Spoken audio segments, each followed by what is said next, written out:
Hello everyone, my name is Ben and I teach people about the anatomy of lifting. Today we're going to go over exactly how you need to set up a chin-up grip pull down to maximally recruit all of the different lats. Now, of course, there are other muscles involved like the teres major, like the rhomboids, but this is going to be a primarily lat exercise with maybe a little bit of sprinkle of those other back tissues in addition to some biceps and some other elbow flexors. But the way that I'm going to teach you all to do it here is really going to be a lat dominant motion. So without further ado, let's jump in. So the first thing that I really want to point out about this particular setup is that a lot of people stop paying attention to, or really never pay attention to begin with, to how they are placing themselves under the seat. So if I go to this other angle here, what you'll notice is I'm really deep into the seat. Okay, so I have the hip pads about as close to my trunk as possible, right? So what I'm referring to is this sort of space right here. And the reason that I have it as close to my trunk as possible, and this can vary from machine to machine, but my general recommendation is to do that so that anytime that you're getting pulled up and out of the seat, you know, whether it's in a cable machine like this or like a traditional plate loaded pull down machine, whatever it happens to be, I generally like to be under the pad like this because any amount of force that is pulling you upward like this is going to be countered by that pad really nicely the other way. And the reason that you wouldn't want to, you know, not be secured into that pad is because if you're not secured into that pad, then you're just going to be sort of bobbing upward and downward. And if you're going to be bobbing upward and downward, you may as well just go and do a pull-up or something like that, okay? So first things first, make sure you're secured into the pad, number one. And number two, to do that, make sure that you're really intentional about driving through the floor downward like this with your feet, right? So picture a seated calf raise. A seated calf raise will, in essence, move your femur upward, right? Your tibia, your shin will push your femur upward, and you will be secured really nicely up into this pad right here when you do the calf raise. Now, in terms of mechanics of the motion and specifically how I would recommend that you all begin to go about executing this thing, a couple of major points. The first thing that you'll notice, and I'll touch on the sort of elbow position stuff and the shoulder range of motion stuff in just a little bit. So, you know, don't worry about that. But the first thing that you'll notice in tandem with the fact that my elbows are sort of remaining bent toward the top is that relative to the direction of resistance, which is sort of in the cable, right, going upward like this, right, and we can effectively just draw that direction of resistance all the way downward like that, my torso is angled behind it, right? So a lot of people, they will sit, if this is the cable angle like this, they will place their torso really far under the cable so that they're basically in line with the cable directly underneath of it.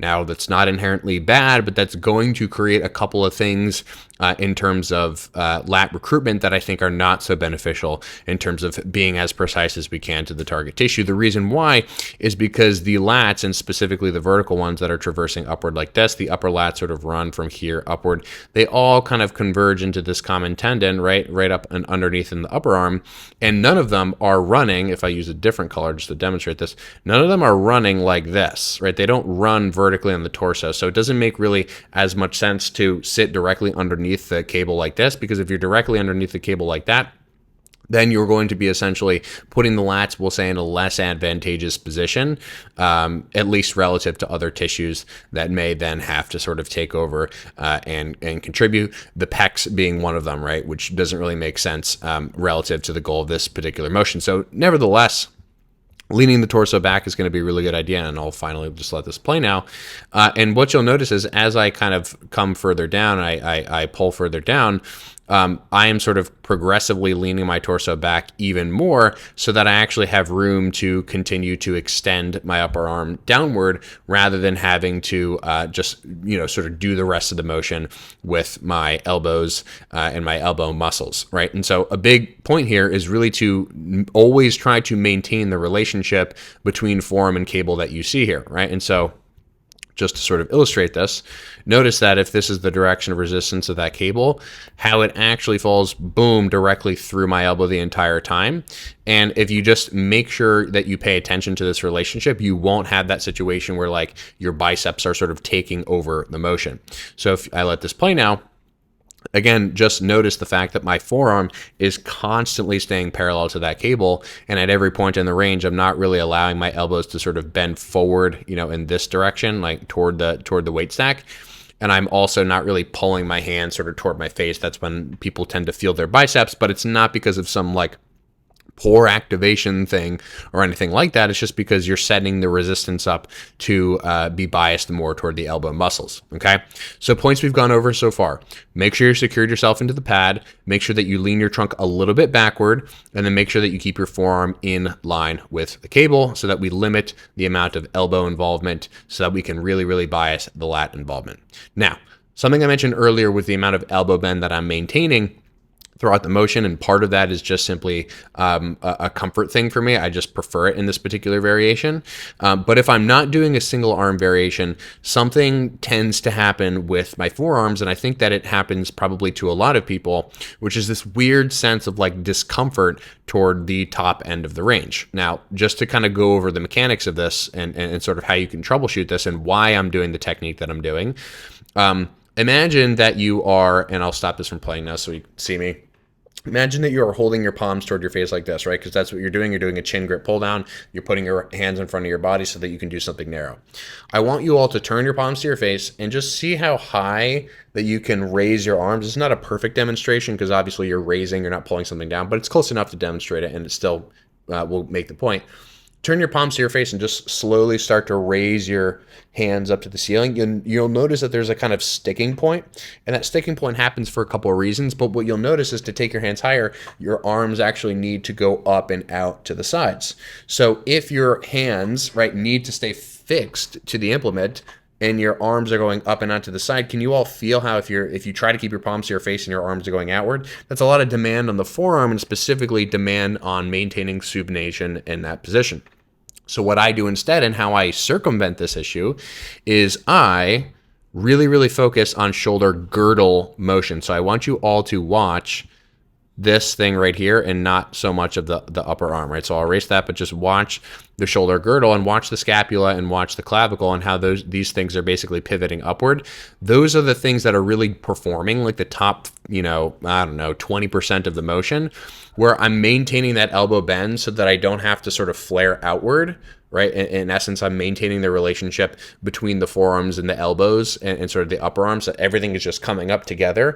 And toward the top of the motion, what you'll notice is I'm basically doing like a shrug upward under control, and then I'm reverse shrugging on the way down, and I'm pulling my elbows toward my hips.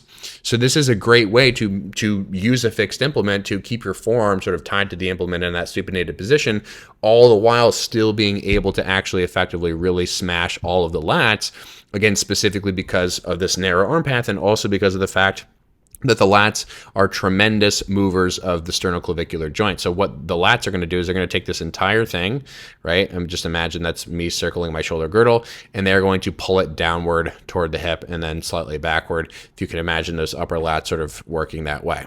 Okay, so the major take-home points from start to finish now. Number one, secure yourself into the pad. Number two, a slight lean back where you're comfortable. Number three, when you initiate the pull down and you are going about actually figuring out where to put your arm path, obviously comfort is one of the number one priorities, but I would recommend just starting somewhere sort of right in front of your body, 90 degrees in front of your body to start, grab the bar, and then just allow it to sort of come up in that direction. See how high your arms can go without you feeling any forearm discomfort or like there's any limitation in the forearms. And then as you ascend and descend through the motion, make sure that you're prioritizing that shrug and that anti-shrug, because those are going to be the things that really allow you to get to that top position more comfortably, again, given that limitation on the forearm. And then the last thing, and I sort of mentioned this out of order, but whatever, just make sure that as you do the pull down, and if you're filming yourself and you're filming yourself from the side, that you again see this relationship pretty much maintained the whole time between cable going this way, right, and then reverse actioning that line basically right through the elbow. It's okay if it's like, going slightly through the humerus on this side of the elbow, that's totally fine. But just as long as you're not really sensing any sort of, domination of your elbow flexors and your biceps, then it's going to be totally okay. So if any of you have any questions about this setup, please let me know. And please let me know what exercises you would like to see me break down next. I'm happy to do more of these.